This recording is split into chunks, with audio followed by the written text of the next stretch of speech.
옆에 분하고 인사하겠습니다. 예수님 믿으면 꿈 같은 일이 일어났습니다. 나를 통해 한 영혼을 구원했습니다. 내 영혼아 깨우리로다. 할렐루야. 이 영상에는 7월 2일이 맥주주일로 되어 있는데 오늘은 7월 6일입니다. 여러분, 보리스 콤벨트라는 사람이 시베리아 강제 수용소에 갇혔습니다. 그 이유는 젊은 유대인 의사인데 스탈린에 대해서 좋지 않은 얘기를 했다고 체포를 당했습니다. 그리고 이 시베리아 강제 수용소에서 예수 믿는 한 사람을 만났습니다.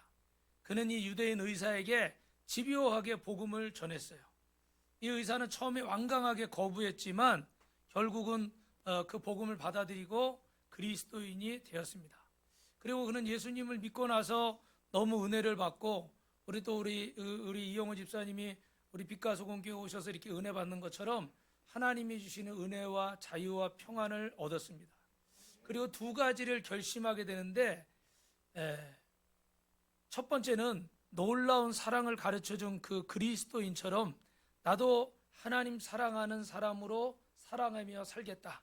할렐루야. 그래서 이렇게 결심하고, 두 번째는 이 복음을 전하면서 살겠다. 하나님 사랑하는 사람으로 그 다음에 이 복음을 전하면서. 우리 이영희 집사님이 오늘은 글로 쓰셔서 침착하게, 제가 좀 길어서 빨리 읽어달라고 그랬는데 이렇게 간증을 덤덤하게 하셨는데, 사실은 우리가 그 제주시에서 서귀포 넘어가는데 또 1시간이 더 걸리고 올 때도 또 1시간이 더 걸려요. 따로 시간이 없어서 차 안에서 이렇게 간증을 나누는 가운데 이렇게 말씀을 나누다가 울먹울먹 하시더라고요. 내가 여태까지 교회를 다녔는데 너무 그냥 이렇게 다녔던 것 같고, 목사님 또 우리 성도님들 전도하는 모습을 보면서 감동을 크게 받았다고 이렇게 눈시울을 적시시면서. 할렐루야. 오늘 제가 여기다 눈물을 좀 넣어드릴 거예요. 그래서 저희가 차 안에서 다 은혜를 받고 다른 분들도 은혜를 받았어요. 이게 여러분, 우리가 기도하면서도 은혜 받고 예배드리면서도 은혜 받지만 따라합시다. 전도하면 더 은혜가 됩니다. 왜냐하면 전도하다 보면요, 내가 생각지 않은 말들을 막 이렇게 생각이 나요. 그래서 막 하다 보면은 그게 내 안에 뭉클뭉클 은혜로 임할 때가 있어요. 그러니까 오늘 여러분, 이 보리스 콤벨트라는 젊은 유대인 의사도 예수님을 믿고 나서 이런 은혜를 받고 결심을 한 거예요. 근데 수용소 안에서 의사로서 이렇게 좋은 일을 하고 싶은데 자기 마음대로 할 수 있는 일이 없어. 그 안에 부정이나 부패나 이런 안 좋은 일들이 많이 있으니까 참 어려웠어요. 그런데 그 중에 젊은 청년이 암에 걸렸는데 이 사람은 수술 순서가 되지를 않는 거예요. 그냥 놔뒀다간 죽을 것 같아요. 그래서 그 사람을 허락도 받지 않고 수술을 해줬습니다. 결과는 수술은 잘 됐는데 문제는 어떻게 돼요? 그들의 허락을 안 받고 수술을 해줬다고 어떻게 해요? 사형을 당하게 됐어요. 핍박을 받다가 사형을 당하게 됐는데, 사형받기 전날까지도 그는 그 수술해준 환자 옆에서 계속 예수님에 대해서 복음을 전했습니다. 그리고 결국은 이 규칙을 어겼다고 수용소 안에서 사형을 당하게 됐어요. 그런데 여러분, 그 마지막까지 이렇게 그 환자를 돌보다가 처형을 당하는데, 그 아침에 처형하기 직전에 마지막으로 물어보는 거예요. 당신의 선택에 대해서 후회가 없습니까? 그랬더니 이 보리스 콤벨트라는 젊은 유대인 의사는 이렇게 말했습니다. 아니요, 저는 절대로 후회하지 않습니다. 자기 목숨을 버리는 건데 후회하지 않는다는 거예요. 여러분, 결국 이 보리스 콤벨트라는 젊은 유대인 의사가 수술해서 살려낸 그 청년의 이름이 누군지 아십니까? 바로 노벨상 수상자인 알렉산더 솔제니친이에요. 이 반체제 작가로서 많은 세계 사람들에게 이렇게 도전을 주고 영감을 준 그런 훌륭한 분이죠. 그죠? 이 보리스 콤벨트라는 젊은 의사가 그를 살리지 않았다면 오늘 이 사람은 없었을 겁니다. 그리고 노벨상이라는 것은 더더욱이 없었겠죠. 그죠? 여러분, 이 유대인 의사의 목소리를 우리가 기억해야 됩니다. 한번 다릅니다. 그리스도 안에서 결코 후회는 없습니다. 자꾸 생각이 많은 것은, 말이 많은 것은 여러분 마음속에 후회가 있고 갈등이 있어서 그래요. 그래서 죄송하지만 이런저런 핑계를 대고 이런저런 이유를 자꾸 찾습니다. 하나님 앞에서 내 틀을 깨고 내가 변화되려고 하지 않고 자꾸 다른 사람에게서 이유를 찾는 거예요. 자꾸 환경에서 이유를 찾는 거예요. 그리고 자꾸 자기는 그 뒤로 숨어버리려고. 그러나 여러분, 그 순간은 조금 위안이 될지 모르지만 문제가 해결될까요? 안 될까요? 문제가 해결되지 않습니다. 주님 앞에 나를 봐야 되는데 자꾸 그 사이에 뭔가를 껴넣으려고 그래요. 그러니까 제대로 볼 수가 없어요. 주님은 내게 말씀하시려고 그러는데 나는 자꾸 변명만 하려고 그래. 다른 것만은 아는 척 하려고 그래. 지금 예를 들어 국어 시간인데 자꾸 영어 얘기를 하고 있어. 수학 시간인데 자꾸 생물 얘기를 하고 있어. 그 수업을 잘 들을 수가 없겠지요. 사랑하는 성도 여러분, 오늘 그리스도 안에서 결코 후회함이 없다. 주님만 바라본 거예요. 주님만 생각한 거예요. 오늘 복음 앞에서, 하나님의 사랑 앞에서 허비하는 인생이 되지 마시기를 주님의 이름으로 축원합니다. 아멘. 아멘. 지난 시간에 우리는 인생의 흉년 앞에서 옆 사람하고 인사합시다. 우리가 보통 사람이 아닙니다. 목소리가 이미 보통 사람이 아니네. 한참 못한 것 같아. 다시 한번 자신 있게, 우리가 보통 사람이 아닙니다. 빛의 자녀입니다. 하나님의 자녀입니다. 지난 시간 우리는 인생의 흉년 앞에 한 가정에 하나님의 약속을 저버리고 모압 지방으로 이민을 가는 걸 봤습니다. 이민 간 이유가 뭘까요? 결론은 잘 먹고 잘 살기 위해서 모압 지방으로 이민을 갔습니다. 하나님의 약속보다는 육신적인 선택으로 이민을 간 거죠. 그런데 어느 날 기둥같이 믿었던 남편이 무너지고 또 그 남편이 죽는데 금쪽같이 키워냈던 두 아들이 또 한 번에 죽는 겁니다. 모든 꿈이 산산이 부서지고 또 부서지는 거예요. 결혼해서 가정을 이루고 잘 살 줄 알았는데 하루아침에 며느리들이 미망인이 돼버렸어요. 여러분, 이런 현실 앞에서 나오미는 삶의 의욕을 잃어버리고 눈물로 나날을 보내고 있습니다. 인생을 살다 보면 누구에게나 원치 않는 고난이 찾아옵니다. 세상 사람들이 인생의 고난을 뭐라고 부를까요? 제가 이런 책들은 잘 모르지만 찾아보니까 근사록이라는 책에는 인생의 고난에 대해서 가난과 고난과 근심 걱정은 그대를 옥처럼 완성한다. 말씀은 아니지만 아멘 하셔도 됩니다. 책은담이라는 책에는 보니까 역경과 고난은 호고를 단련하는 도가니와 망치다. 할렐루야. 여러분, 맹자는 이런 말을 했다고 그래요. 하늘이 장차 그 사람에게 큰 사명을 내리려 할 때는 먼저 그의 심지를 괴롭게 하고 여러분의 마음을 괴롭게 하는 거예요. 뼈와 심줄을 힘들게 하며 육체를 굶주리게 하고 그에게 아무것도 없게 만들어서 그가 행하고자 하는 바를 어긋나게 한다. 이렇게 사람의 마음을 격동시켜서 성질을 참게 함으로, 저는 여기가 제일 감동적이에요. 큰 사람은 이렇게 마음을 막 격동시켜가지고 그걸 어떻게 단련하게 해서 그가 할 수 없었던 일들을 더 많이 할 수 있게 하기 위함이다. 할렐루야. 옆 사람하고 이렇게 인사합시다. 바람 같은 인생이 하는 말에 신경 쓰지 마십시오. 네, 열을 받지 마시고, 자신이 겪는 고난이 반드시 의미가 있다는 것을 알고 조용히 하나님의 때를 기다릴 때 하나님의 지혜가 임할 줄로 믿습니다. 그래서 세상 사람도 고난을 통해서 사람들이 단련되고 만들어지고 철이 든든히 만들어지는데, 그러면 성경은 뭐라고 얘기할까요? 시편 119편 71절에 시작. 고난당한 것이 내게 유익이라 이로 말미암아 내가 주의 윤례들을 배우게 되었나이다. 고난당하기 전에는 내가 그릇 행했는데 고난을 통해서 주님의 윤례를 배우게 되고, 고난당하기 전에 하나님 없이 살았는데 고난을 통해서 하나님께 돌아오게 되었다. 여러분이 인생의 고난을 통해 하나님 앞에 주님의 교훈을 배워보신 적이 있으십니까? 고난을 겪는다고 모든 사람이 다 좋은 결과를 얻는 것은 아닙니다. 어떤 사람은 고난 앞에서 어떻게 돼버려요? 무너져 버리는 거예요. 어떤 사람은 고난 앞에서 하나님을 원망하고 남편을 원망하고 아내를 원망하고 부모를 원망하고 자식을 원망하고 세상을 원망하고 또 자기 자신을 원망하는 거예요. 그런데 어떤 사람은 그 고난을 통해서 인생의 놀라운 성과를 만들어내기도 하는 거예요. 영적으로 하나님을 깊이 알아가고 정신적으로 성장하는 줄로 믿습니다. 그래서 고집이 사라져버리고 인생의 폭이 넓어지는 거예요. 이 고난을 통해서. 여러분은 어떻습니까? 똑같은 고난과 환경이 주어질지라도 중요한 것은 저와 여러분의 태도인 줄로 믿습니다. 이 고난을 이겨내고 큰 일을 일궈냈던 사람들은 고난을 긍정적으로 수용한 거예요. 그래서 여러분 잘 아시는 조선 22대 정조 때 총애를 받던 다산 정혁은 선생님은 어느 날 패적이 되어서 귀양살이를 가게 됐습니다. 이 중년에 닥친 고난을 자신을 수련하는 여가로 생각했어요.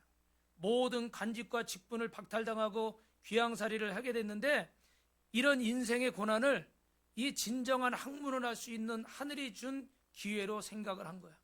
그래서 유배지에서 쓴 책이 저 여유당 전사라는 책입니다. 여러분, 이 인생의 고난의 시기에 그는 학문적인 업적을 만들어냈어요. 사람들은 고난 앞에서 마음의 태도가 중요합니다. 하나님이 고난과 역경을 주시는 목적은 무엇일까요? 바로 하나님이 우리에게 고난과 역경을 통해서 무엇을 연단하고 훈련하시기를 원하실까요? 신명기 8장 2절 말씀을 같이 읽습니다. 시작. 내 하나님 여호와께서 이 40년 동안에 내게 광야길을 걷게 하신 것을 기억하라. 이는 너를 낮추시며 너를 시험하사 내 마음이 어떠하니 그 명령을 지키는지 지키지 않는지 알려자심이라. 그러므로 바른 자세로 고난을 직면하시길 주님의 이름으로 축원합니다. 한번 따라합시다. 직면. 똑바로 바라보는 거죠. 그죠? 삐뚤어 피해가거나 도망치는 게 아닙니다. 고난을 직시하는 거예요. 그래서 이 고난을 직시하면 우리가 성숙하게 될 줄로 믿습니다. 영적으로 성장할 줄로 믿습니다. 정신적으로 성장할 줄로 믿습니다. 주님과 관계가 친밀해진 줄로 믿습니다. 혹시 우리에게 인생의 어떤 고난 때문에 여러분 인생의 어두운 밤을 지내시는 분이 있다면 지금 내게 주어진 이 인생의 고난에서 하나님을 만나고 여러분 회복하시길 주님의 이름으로 축원합니다. 오늘 말씀을 통해서 회복될지어다. 오늘 말씀을 통해서 회복될지어다. 말씀을 통해서 고난 중에 베푸신 하나님의 은혜를 경험하시기를 주님의 이름으로 축원합니다. 오늘 여러분 나오미의 가정은 산산이 부서졌습니다. 육신적으로 소망이 없어요. 그렇게 믿었던 남편도, 그렇게 애지중지 키웠고 의지했던 이 아들 둘이 한 번에 세상을 떠나버립니다. 이제 며느리들도 다 떠나보내야 돼요. 늙은 나만 홀로 남는 겁니다. 나오미는 현실적으로 절망한 그런 상태였어요. 그런데 하나님은 이 나오미의 가정을 어떻게 회복시키셨을까요? 같이 읽습니다. 시작. 현실을 직면해야 됩니다. 사람이 가장 두려워하는 게 무엇일까요? 현실을 직면하는 거예요. 왜 그럴까요, 여러분? 저를 보세요. 내 치부가 드러나기 때문에, 내 상처가 드러나기 때문에, 내 부끄러운 일이 드러나기 때문에, 자신의 실패를 드러내는 일이 두렵습니다. 자신의 잘못을 인정하는 것이 두렵습니다. 그래서 사람들은 어떻게 할까요? 포장을 하는 거예요. 자신을 속이고 타인도 속이고 하나님까지 속이려는 거죠. 여러분, 이스라엘의 백성들이 가장 지금도 존경하고 이스라엘의 국기가 다윗 왕의 육각별이 있잖아요. 육각별. 왜 하나님은 다윗을 하나님의 마음에 합한 자라고 했을까? 다윗이 성자처럼 거룩하게 살았기 때문일까요? 다윗이 골리앗을 무너뜨린 용맹한 장수이기 때문일까요? 다윗의 진정한 용기는 이 장면에서 찾아볼 수 있습니다.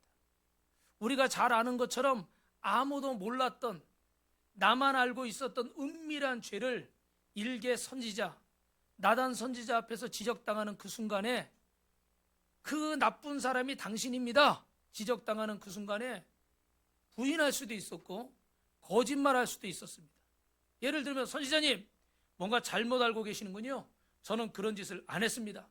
밧세바와 간음하다니요, 말이 안 됩니다. 난 그런 사람이 아닙니다. 부인할 수도 있어요. 그죠? 증거가 없으니까. 그리고 또 하나는 왕의 권위를 가지고 일개 선지자 한 명쯤은 어떻게 할 수 있어요? 정 목사님 어떻게 할 수 있어요? 그냥 죽여. 그죠? 죽일 수도 있고 묵살해 버릴 수 있죠. 그죠? 옛날에 왕은 이런 민주주의 시대에 그런 왕이 아니잖아요. 그죠? 자기 거의 뜻대로 할 수 있잖아요. 그죠? 얼마든지 자기의 권위를 눌려버릴 수도 있는 거예요. 그런데 다윗은 어떻게 합니까? 여러분 이제 그림에서 보시면서 겸손하게 그 왕좌에서 내려와 자기의 죄를 자백하고 고백하는 거예요. 여러분 이게 남의 얘기니까 쉬워 보이지만 여러분이 이 세상에 가장 큰 권세를 가지고 있는 사람 중에 한 명인데 두려울 게 없는 사람인데 일개 선지자가 나타나서 증거도 없이 그냥 이야기만 가지고 당신이 죄인이라고 지적하는데 거기서 내가 죄인입니다. 저렇게 자기 죄를 통회하고 자복할 만한 사람이 과연 있을까요, 여러분? 이것이 다윗의 생애를 아름답게 만들었습니다. 오늘 우리 삶의 진정한 회복을 원하신다면 모든 회복의 출발은 우리가 잘못했을 때 그 잘못을 인정하고 고백하는 일에서 시작되는 줄로 믿습니다. 할렐루야. 여러분, 하나님을 떠났던 나오미에게 이제 남은 것은 가슴에 슬픔만 가득히 안고 돌아오는 거예요. 우리는 여러분 하나님 앞에서 서야 될 줄로 믿습니다. 다윗은 세상의 법 앞에서 선 게 아니라 하나님의 법 앞에 선 거예요. 교회는 여러분 극장이 아닙니다. 구경하러 앉아 있는 곳이 아니에요. 그냥 좋은 얘기만 듣고 가는 것이 아니에요. 또 교회는 국회도 아닙니다. 뭐 의견 내서 다수결로 결정하고 그런 국회도 아니에요. 교회는 하나님이 통치하시는 곳인 줄로 믿습니다. 우리는 하나님의 말씀 중심으로 하나님의 뜻을 따라 사는 거지 인간의 상식과 인간의 권위와 인간의 의견들을 따라 사는 게 아니에요. 하나님의 뜻 안에서 이런 것들이 아름답게 조화될 수 있도록 하는 것이 우리의 사명인 줄로 믿습니다. 할렐루야. 그래서 나오미도 누구 앞에 나와야 돼요? 이 슬픔을 가지고 주님 앞에 나와야 돼요. 아픔만 가득한 인생, 평생 지울 수 없는 상처들 가득한 인생 다 부서졌습니다. 그런데 여러분, 이 나오미가 룻과 함께 하나님 앞에 다시 돌아오기로 결심해서 베들레헴으로 돌아오는데 뜻밖의 일이 일어나는 거예요. 우리 룻기 1장 19절에서 20절 읽어볼까요? 이에 그 두 사람이 베들레헴까지 갔더라. 베들레헴에 이를 때 온 성읍이 그들로 말미암아 떠들며 이르기를 이가 나오미냐 하는지라. 나오미가 그들에게 이르되 나를 나오미라 부르지 말고 나를 마라라 부르라. 이는 전능자가 나를 심히 괴롭게 하셨습니다. 이 사람이 누구지? 이 나오미 아니야? 나오미 맞지? 아이고 세상에나 여러분, 나오미가 돌아왔어요. 나오미가 돌아왔어요. 의외로 어떻게 해요? 의외로 막 환영을 해주는 거예요. 네. 나오미는 지금 굉장히 상심해서 모든 게 다 부서지고 무너진 상황으로 지금 돌아오는데 예루살렘 사람들은, 베들레헴 사람들이 의외로 나오미를 막 환영하고 반겨주는 거예요. 근데 그 안에서도 나오미는 뭐라고 얘기하는 거예요? 머리는 헝클어지고 남편을 잃고 그 두 아들을 가슴에 묻고 슬픔을 가득 안고 돌아오는데 아마 눈동자도 아마 제대로 사람들을 쳐다보지 못하고 그러고 있었을 거예요. 그런데 의외로 자기가 환영을 받고 사람들이 자기를 반기는 이 모습을 보면서 좀 당황했습니다. 그런데 그 반가움 속에서도 나오미는 이렇게 얘기하는 거예요. 나를 나오미라고 하지 마십시오. 내 이름을 마라라고 불러주십시오. 나는 내 이름처럼 기쁨으로 살지 못했습니다. 내가 인생을 좀 더 잘 살아보겠다고 이민을 갔었는데 내 꿈이 산산이 부서져 버렸습니다. 남편도 죽고 두 아들도 죽고 저는 나오미가 아니라 마라라고 불러주십시오. 사는 것이 무엇인지, 목숨이 무엇인지 죽지 못해서 고통 가운데 사는 여자가 되었습니다. 인생의 엄청난 고난 앞에서 그녀가 직면하고 있는 이 고통의 현실을 정직하게 고백하고 있습니다. 그리고 우리 21절 한번 읽어볼까요? 내가 풍족하게 나갔더니 여호와께서 내게 비어 돌아오게 하셨나이다. 여호와께서 나를 징벌하셨고 전능자가 나를 괴롭게 하셨거늘 너희가 어찌 나를 나오미라 부르느냐 하니라. 여러분, 이렇게 말하는 것이 쉽지 않습니다. 대부분의 사람들은 이렇게 많은 사람들 앞에 어떻게 할까요? 가면을 쓰고 연극을 하려고 그러죠. 없어도 있는 체하고 몰라도 아는 체하고 그런데 여러분이 연극이 오래 가지를 않아요. 왜요? 연극은 연극이기 때문에. 연극이 끝나면 피곤해서 넘어집니다. 그리고 절망합니다. 그러므로 우리는 하나님 앞에 정직하게 이 고난에 직면하시길 주님의 이름으로 축원합니다. 나오미의 가정은 산산이 부서져 버렸어. 육신적인 소망이 전혀 없습니다. 나오미는 분명히 얘기합니다. 내가 이곳을 떠날 때는 풍족하게 떠났는데 하나님이 나를 이제 어떻게 해요? 아무것도 없는 빈서로로 만들었어요. 그것은 내가 하나님의 뜻을 따르지 않고 하나님의 사명을 따르지 않고 내 육신적으로 살 길을 따라서 도망했기 때문입니다. 이제 나는 더 큰 것을 다 잊어버리고 아무것도 없는 채로 주님 앞에 돌아왔습니다. 나는 내 이름처럼 기쁨의 여인이 아니라 슬픔의 여인, 나를 마라로 불러주십시오. 여러분, 이런 나오미의 가정을 하나님은 어떻게 회복시키셨을까요? 두 번째 같이 있습니다. 고난 가운데서도 나오미는 하나님의 선한 뜻을 의심하지 않았습니다. 여러분, 모든 고난과 인생의 절망 가운데서 우리는 선하신 하나님의 뜻을 발견해야 될 줄로 믿습니다. 아멘. 이것만 발견하면 오늘 저와 여러분은 어떤 것도 두렵지 않고 어떤 상황에서도 승리하게 될 줄로 믿습니다. 이번에 전도를 하는데 우리 저 인천의 은혜교회 권사님 한 분이 나이가 70이 넘으셨는데 대상포진이 오셨어요. 근데 이분이 제가 재작년부터 봤는데 이 전도하는데 빠지지도 않고 교회 가도 철야 예배 제가 설교를 한번 가도 항상 예배 자리를 지키고 항상 얼굴도 참 고우시지만 방긋방긋 웃으시는 분이에요. 근데 대상포진이 와가지고 여자분이 이 앞에가 뻘건 게 나가지고 여기가 여기 이렇게 부었어요. 그리고 여기가 좀 이상해. 이마 있는데 여기 콧등 위가 이렇게 부으니까 상상이 가세요? 조금 사람이 얼굴 모양새가 이상해졌어. 근데 이게 지금 4박 5일이 돼야 끝나는 일이잖아요. 그죠? 그러면 다른 사람 같으면 싸매가 누울 거예요. 왜? 대상포진은 뭐도 하지 말래요. 머리도 감지 말래요. 우리 사모님도 얼마 전에 지금 걸렸어가지고 너무 막 심하고 이게 고통스러워 잠을 못 자고 이러니까. 근데도요, 참 나이가 70이 넘으신 분이 거기도 팀이 서귀포 팀이거든요. 우리처럼 1시간 넘어가야 돼, 정 목사님. 근데도 어떻게 돼요? 다 참석해. 그리고 또 그렇게 힘들면 저 같으면 인상 쓰고 막 있을 것 같아요. 또 여자분이 여기가 이렇게 툭 튀어나오게 부어가지고 뻘긋뻘긋 나면은요, 사람들 마주치고 싶어요? 피하고 싶어요? 남자들도 그런데 여자분들은 더 하겠죠, 그죠? 근데 그러고도 밝게 웃으시면서 하시는데 참 정말 대단하시더라고요. 제가 볼 때도 아주 그냥 대단하셔. 끝까지 다 마치고 할렐루야, 할렐루야, 할렐루야, 할렐루야, 할렐루야. 무슨 말씀을 드리는 거예요? 육신적으로는 고통스럽고 인간적으로는 걱정이 되고 창피하지만 피곤하지만 하나님의 선하신 뜻을 발견하면 이게 두렵지 않은 거예요. 주변에서 얼마나 얘기를 하겠어요. 그거 머리도 감지 말래. 큰일 났어.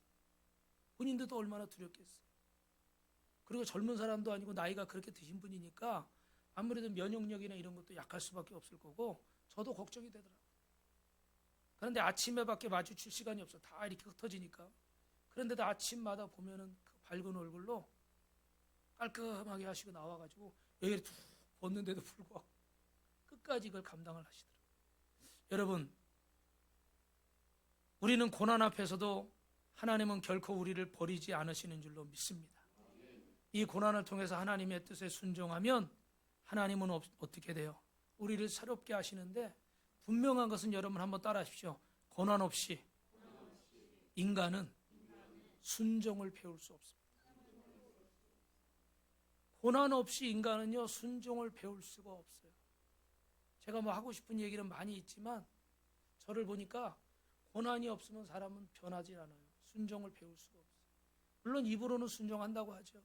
머리로는 순종한다고 하죠. 그런데 사실은 하지만 온전한 순종이 될까요? 온전한 순종이 안 돼요.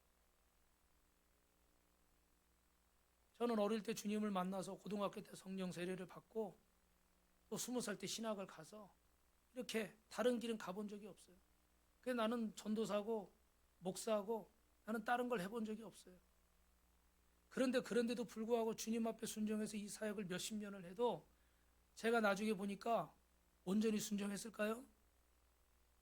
주님이 어느 날은 15년 만에 그런 얘기를 하시는 거예요.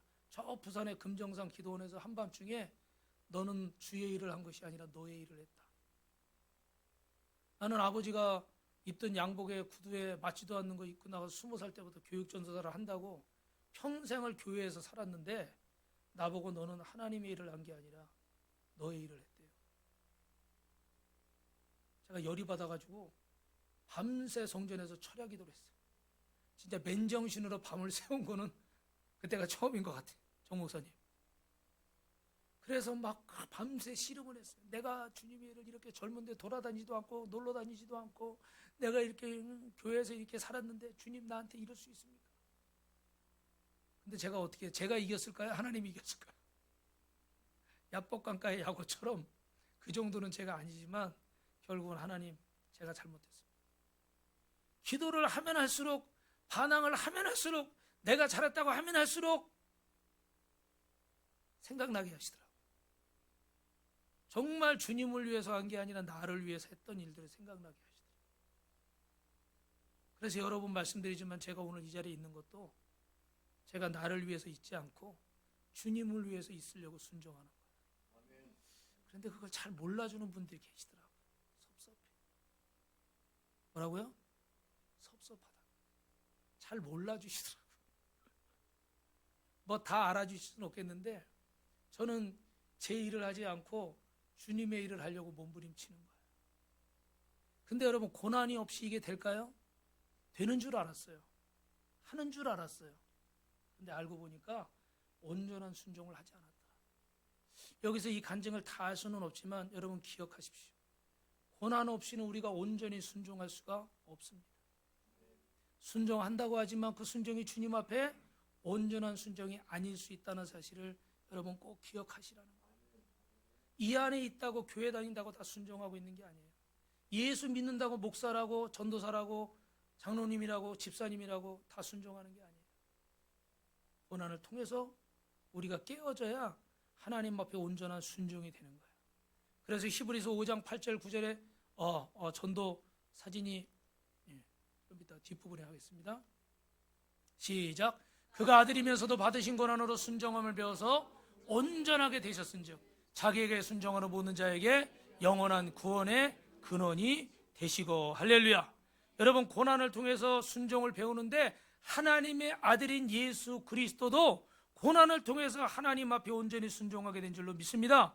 그래서 이 나오미도 어떻게 해요? 이 고난을 통해서 남편을 잃고 두 아들을 잃고 자신의 인생이 다 무너지면서 그때서야 어떻게 돼요?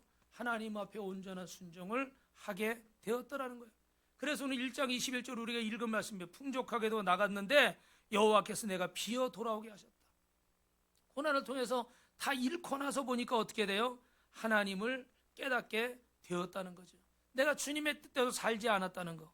그래서 나오미는 여호와께서 나를 징벌하셨다고 그러고 전능자가 나를 괴롭게 하셨다고 21절에 말하는 거예요. 여러분이 나오미가 왜 이런 고백을 합니까? 바로 나오미의 마음속에 이 엄청난 고통 속에 이 가슴에 슬픔이 가득한 거예요. 남편을 통해서 자식을 통해서 세상을 통해서 이 고통이 하나님을 의지하지 않고 이것들을 더 의지했던 자신의 모습을 고난을 통해서 발견하게 된 거예요. 그러나 고난을 당하기 전에는 그걸 알았을까요? 몰랐을까요? 그걸 온전히 깨닫지 못했다는 거예요. 남편을 잃고 보니까 자식을 잃고 보니까 내 인생이 망하고 보니까 하나님보다 내가 이것들을 더 의지하고 살았구나. 내가 하나님을 믿는다고 했지만 내가 온전히 하나님을 믿고 살지 못했구나. 이제 고난을 통해서 깨닫는 거예요. 우리가 아무리 머리가 좋아서 미리 알려고 해도 우리가 아무리 머리가 좋아서 미리 대책을 세우려고 해도 여러분 그게 내 뜻대로 되는 게 아니에요. 똑똑해서 잘하고 똑똑하지 않아서 못하는 게 아니에요. 고난을 통해서 하나님 앞에 깨지고 겸손해지면 깨닫는 거고 변화되는 거고, 아직도 내가 똑똑하고 나를 의지하고 내 힘을 의지하고 내 세상을 의지하고 내가 할 수 있다고 생각하면 아직도 못 깨닫는 거예요. 아직도 내가 판단하고 아직도 내가 정죄하고 아직도 내가 결론 내리고 그럼 아직도 못 깨닫는 거예요. 저 밑바닥에 어느 목사님이 그래도 옛날에 설교하다가 들어보셨어요?